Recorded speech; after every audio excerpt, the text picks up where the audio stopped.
মাটি কেটে সবুজ বনাঞ্চল ধ্বংসের যেন এক অঘোষিত প্রতিযোগিতা শুরু হয়েছে কাটিগড়া জুড়ে।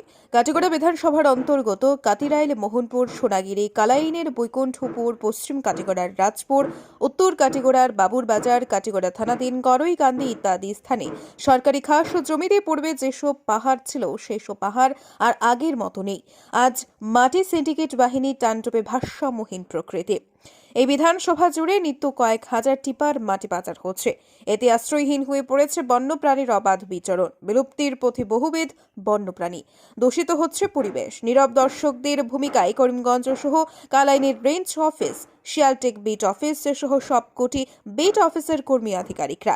পশুপ্রেমীরা সরব হলেও দিনরাত চলছে দানব আকৃতির ডাম্পার গাড়ির তাণ্ডব। বাতাসে ভাসছে ধূলিকণার ঝড়। বায়ু প্রদূষণের ফলে স্বাস্থ্যজনিত সমস্যার শিকার এলাকার সাধারণ মানুষ। দেখুন এক রিপোর্ট। সুধীর দর্শক, খবরটি দেখার আগে আপনারা আমাদের আজকের বরাক ইউটিউব সাবস্ক্রাইব এবং ফেসবুকে ফলো করতে ভুলবেন না কিন্তু। দীর্ঘ কয়েক মাস থেকে আমাদের কাটিগড়ার করইকান্দি, কাতিরাইল, মোহনপুর, সোনাগিরি, বৈকুণ্ঠপুর, রাজেশ্বরপুর, বাবুরবাজার এইসব এলাকা থেকে সরকারি খাস জমি থেকে যেভাবে অবাধে পাহাড় কাটিয়ে বনধ্বংস করা হয়, এটা আমরা বুঝতে পারছি না এটা কীরকম সম্ভব। কারণ অ্যাজ পার ফরেস্ট ল মতে এই পাহাড় কাটাগুলা নিষেধ করা হয়েছে, কিন্তু যেভাবে হাজার হাজার গাড়ি এইসব এলাকার পরে খাস জমি থেকে যেভাবে পাহাড় কাটিয়ে মাটি প্রচার করা হয়, এটা আমরা বুঝতে পারিয়া উঠছি না।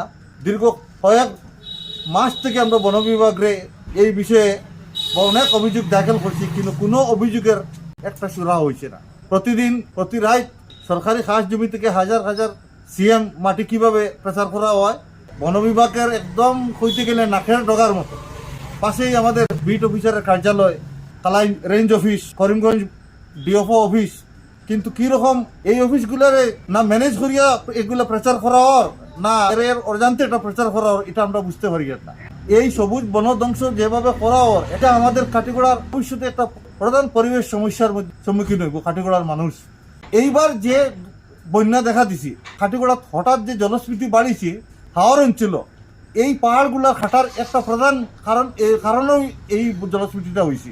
এই পাহাড়গুটার যেটা জল ধারণ ক্ষমতা, যদি পাহাড় ধ্বংসন করা হয় তার জল ধারণ ক্ষমতাটা পাহাড়ে হারাইলায়, যার কারণে এই জলগুলা সব প্লেইনও নামিয়ে যায়, যার কারণে এই আমাদের নিকটবর্তী হাওর অঞ্চলগুলো পুরা একদম ফ্লাডের মতো দেখা গেছে।